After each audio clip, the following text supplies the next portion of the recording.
What's going on, everybody? Eric Lindquist at Stochastic here on the Odd Chopper channel, coming to you with a Monday edition of MLB Lindy's Lean Likes and Locks. Hit that like button, subscribe button, notification bell. Goes a long way for me on this video. Goes a long way for you. That way you become a prize whenever great content is going live here at our little neck of the YouTube woods. Ended up going 4-1 for you on this video to round it all out. The perennial loud freaking Byron Buxton home run parlay did not hit. And these 2 home run parlays, just be careful. Whenever I see them over on X, it freaks me out. I thought that one was interesting because it's from the same game environment. And obviously, there are ways of putting 2 home run parlays together that's positive EV, even at some pick'em spots that are starting to show up and have some opportunities that I did not see coming for others. Talk through that with the premium Discord. I don't know, it was like Wednesday last week or so, something that I'm paying attention to.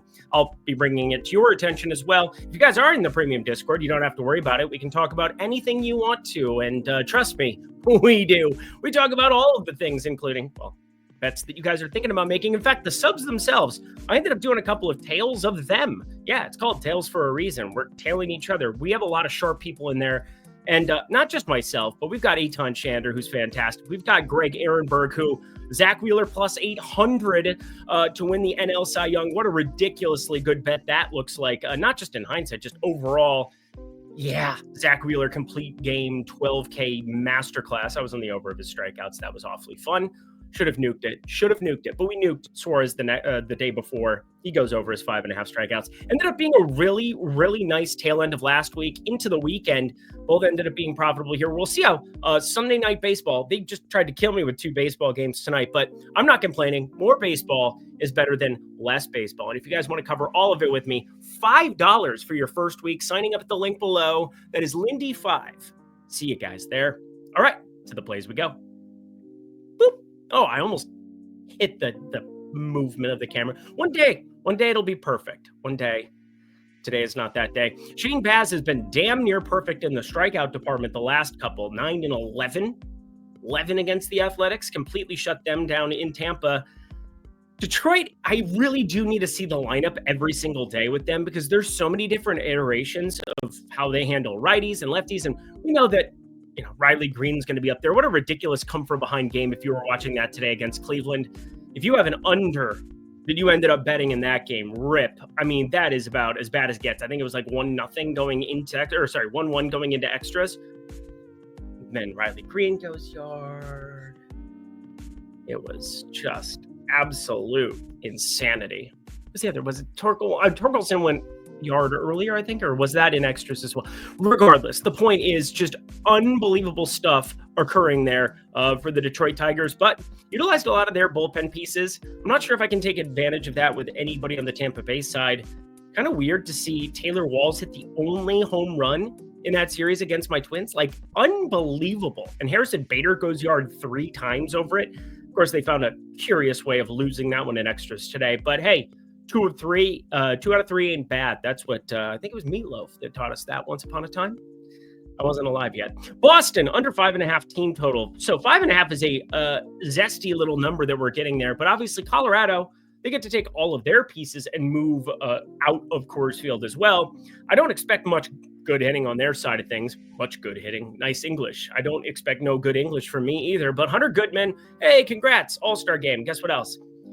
You're not going to enjoy being out of Coors Field. And Richard Fitz, he's been very, very helpful to people.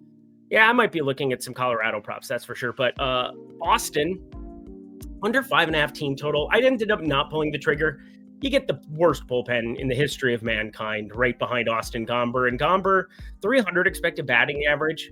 I mean, just absolutely nothing in terms of strikeout stuff in that first start. I can't really back anything that has to do with Austin Gomber here in this spot. I want to. My data wants me to. I overrode it, but it's the best available play right now from that one, waiting for props. Austin Hayes, over 1.5 strikeouts. This is definitely a market. When you get these markets that nobody's really venturing into all that much, I'm seeing double play market starting to pop up on my timeline. Some really sharp people taking advantage of some skewed numbers there. You are ahead of the curve, and I've been projecting out some more and more and more of these. Obviously, I brought one up last late. I can't remember who it was. Oh, it's Devers. So Rafael Devers. I mean, I kind of made a joke at 2.5 strikeouts, and I think he did. But anyway, Austin Hayes, Tyler Stevenson. These are your 2 big strikeout guys up here at the top of this lineup. In Miami, they walk a lot of dudes with their pen, but they also strike out a lot of dudes. And Jansen Junk is not the guy that I'm really anticipating being the one going forward, but this is basically like a bat signal to let you guys know that this is something that I do want to incorporate into the analysis. Again, nerfy, I've never found a way to be profitable with that. That's why we never cover it here on this show. Just from an origination standpoint, if you're able to jump on with like those 50% boosts, 100% boosts and originate your own lines and you're doing a great job with that, have fun. More power to you. It's a very small group of things that you really have to worry about. A starting pitcher and then your first like 5 batters on each team. Like it's very difficult to have to extend into the 6, 7, 8. Although you watch that San Diego game tonight, think of it to like the 7 hole of each lineup. And it was only 1-0 after the first. I mean, ultimate tilt if you had an over in that one as well. White Sox money line. So 3 money lines in succession here. Not the show, which was fantastic, but I very much want to bet one of these 3. I don't know which. I'm not huge in terms of like, I mean, you've probably noticed by now, prop centric. I'm very prop centric, but I think you can get early closing line value when you're betting things night before, especially right when they open. Now, because of morning baseball on Sunday, afternoon lines start to drop for a lot of these teams, and it kind of kills some of the value that I would otherwise give you here on this show. There is a money line coming up at the tail end of this program, so stay tuned. But the White Sox money line is at least an interesting one purely because nobody wants to back them, but it's Jose Barrios Day. I mean, happy Jose Barrios Day to all who celebrate. He's going to give up something to someone. We just never know what it's going to be. 11.2% barrel percentage, 349 xwOBA. But I can't do this with Sean Burke at the moment. Sean Burkey, 361 xwOBA, 492 expected slugging. This is going to be a pass all the way around until further notice. But the further the public pushes this, the further it gets involved in everybody's crappy little money line parlays, the better off I'm going to feel. So I'll be able to maybe swoop in and take a little bit of something. Not a lot, baby girl, just a little bit. Cleveland money line going up against Gordon. Yeah, I very much want to try to back Tanner Bybee. And I will say this, I've given Tanner Bybee a hard time in the past. I think he's pitched exceptionally well this season. And that's one of those things that despite a whip that's the career high for him, 1.24 whip now, I don't really care if some of the underlying metrics look as good as they do. This season, he's been unlucky. 4.20 ERA next to a 3.63 expected ERA. My problem with him before was a lot of the expected numbers were much worse than the actual numbers. Like sub 3 ERA his rookie season, didn't believe that. Sub 3.5 ERA last season, didn't believe that. I think we're kind of in the buyback territory here for Bybee. Plus money here for Houston, and you get all of these righties, which makes it so much easier for me to go about projecting it.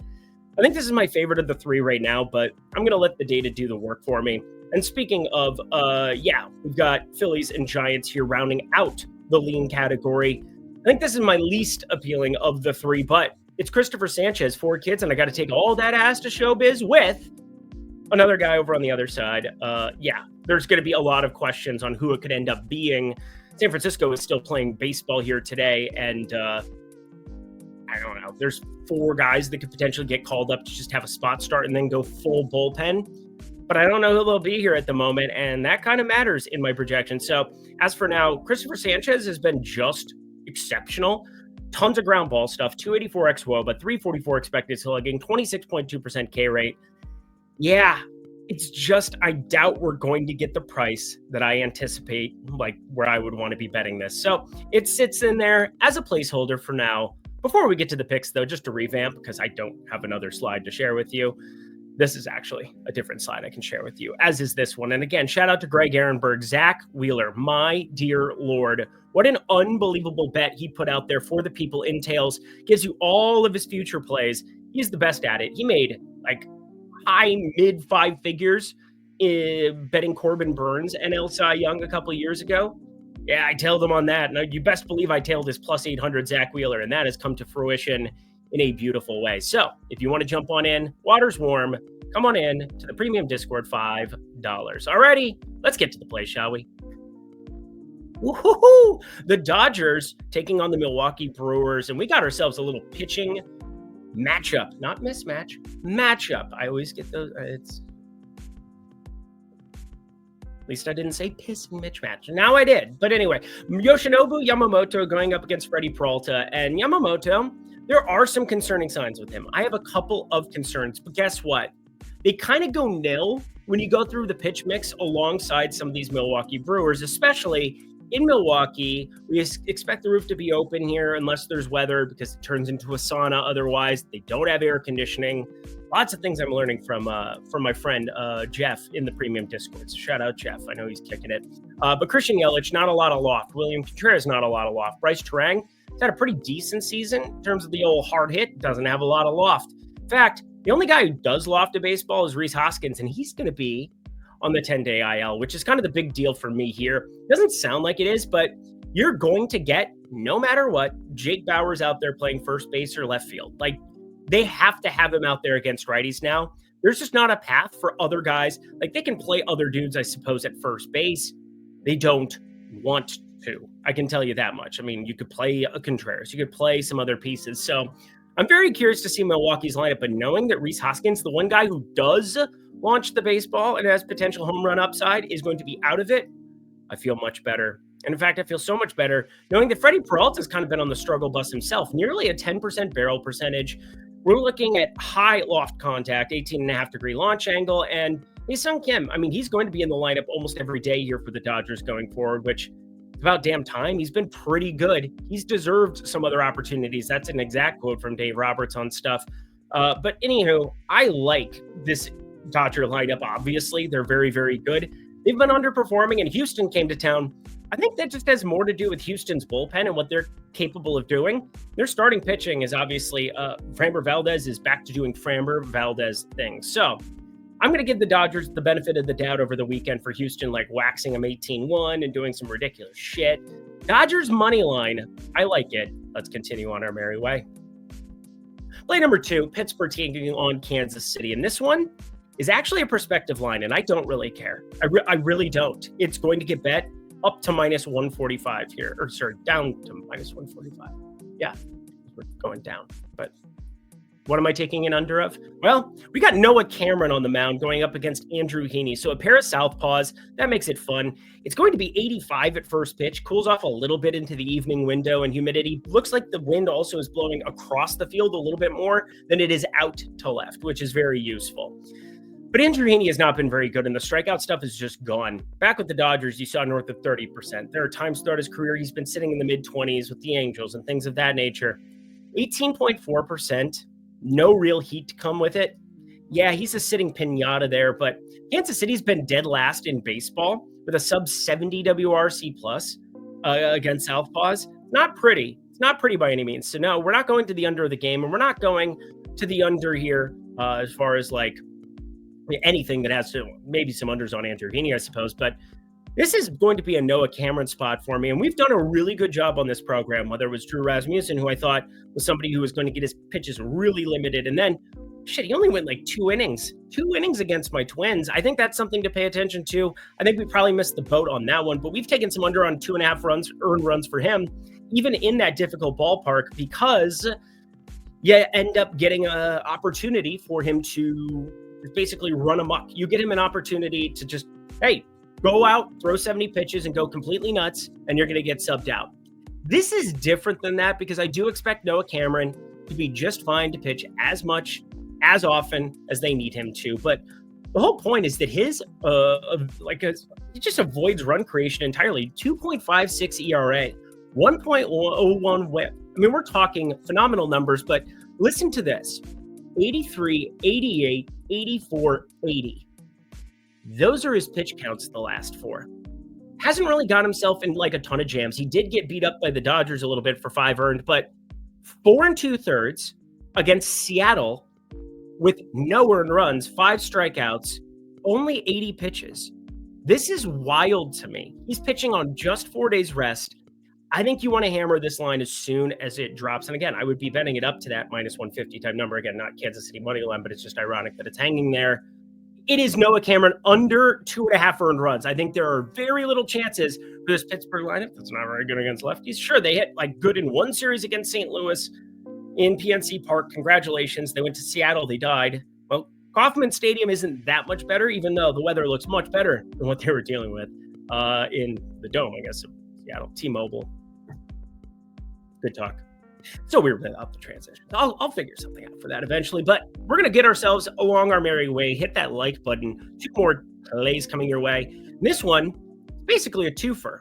It's a twofer. We got Texas taking on the Angels. And one of the things that I feel pretty good about has been kind of my reads on these Los Angeles Angels pitchers. Now, it did not feel good to get hooked on Kyle Hendricks over 2.5 strikeouts over the weekend. That one, there's like 2 things that have basically missed in the pitcher department for me. It's the Miz, who got destroyed by the Mets. That didn't go very well. And then that one. Otherwise, I think pitching props have been a gold mine over the last couple of weeks for us in the premium Discord and on this program. But I really, really like what I've seen from Yusei Kikuchi, and yet it is hard to deny that there might be some really bettable numbers. It's going to be warm, over 82 degrees here at first pitch, even at 6:38 p.m. local in Anaheim. And there are a number of righties who can cause a little bit of damage for one Yusei Kikuchi here in this spot. Now, Texas has Jacob deGrom on the mound, so we're not going to go out of our way to go pick on him. 182 expected ISO against lefties is a little higher than you'd want to see.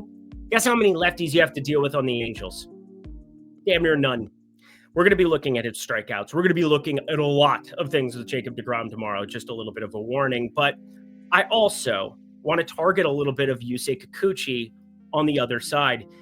Over the course of this season, he's been exceptional against lefties. 29.6% K rate, sub 0.080 expected ISO. I couldn't even figure out how to read that off of my sheet because anytime it's sub 100 expected ISO, it just doesn't roll off the tongue very well.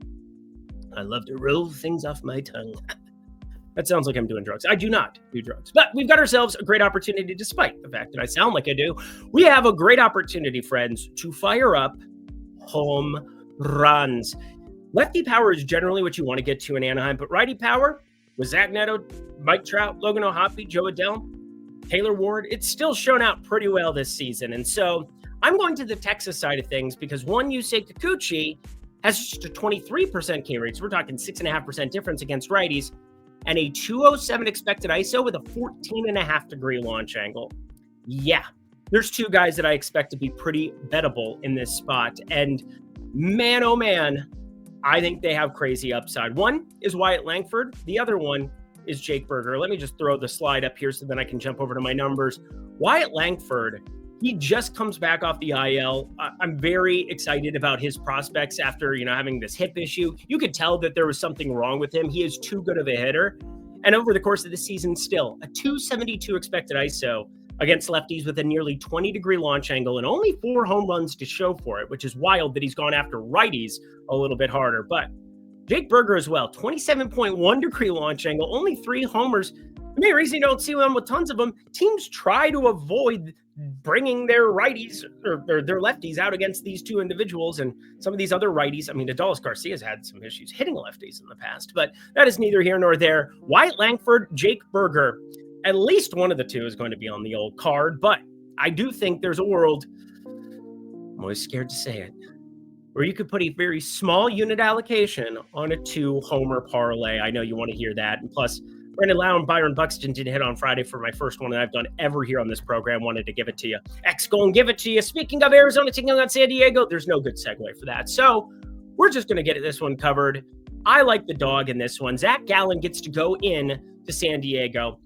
Zach Gallen has not been good, but there are signs of life that things are going to get much better. And this is my first real backing and putting my money where my mouth is. I think the Arizona starting pitchers, besides Brandon Pfaadt, who might just be broken, have tons of upside coming their direction because the roof was open almost all of March, April, and May. And you go year over year home splits for these guys. And yes, Zach Gallen's getting older. Hell, we're all getting older. Time is an illusion. It's not. It's not a flat circle either. I don't know what they were talking about on True Detective, but I do know this is Zach Gallen, 47.4% hard hit, 12.4% barrel percentage. Good opportunity for him to bounce back in a real way. I don't love the stuff. I don't love what I'm seeing, but this is going to be Yu Darvish's first go around. And that has me a little bit excited here. I think Yu Darvish out there, I have no idea what to make of him, but the assumption that we should just be looking at minus 135 here and plus money there on the Arizona side when one guy's pitched a bunch hasn't been pretty and one guy is yet to premiere. And Not going to be very long for this game either. Give me the Arizona money line. I think it's my favorite dog on the card. Obviously, it was looking at the White Sox, the Phillies, and a couple of other spots. We'll see where everything lands. Phillies are probably going to end up being favored when it's all said and done in that game. But Arizona money line, I like it. Let's get the heck up out of here. First off, well, last off, Lindy 5. That's all I wanted to tell you. Awkward. This is awkward silence.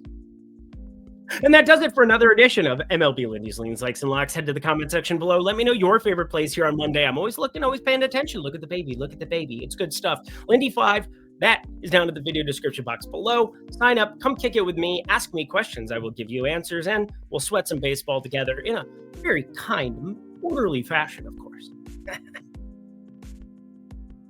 Till next time, friends, I'm Eric Lindquist. Best of luck in the MLB streets on Monday.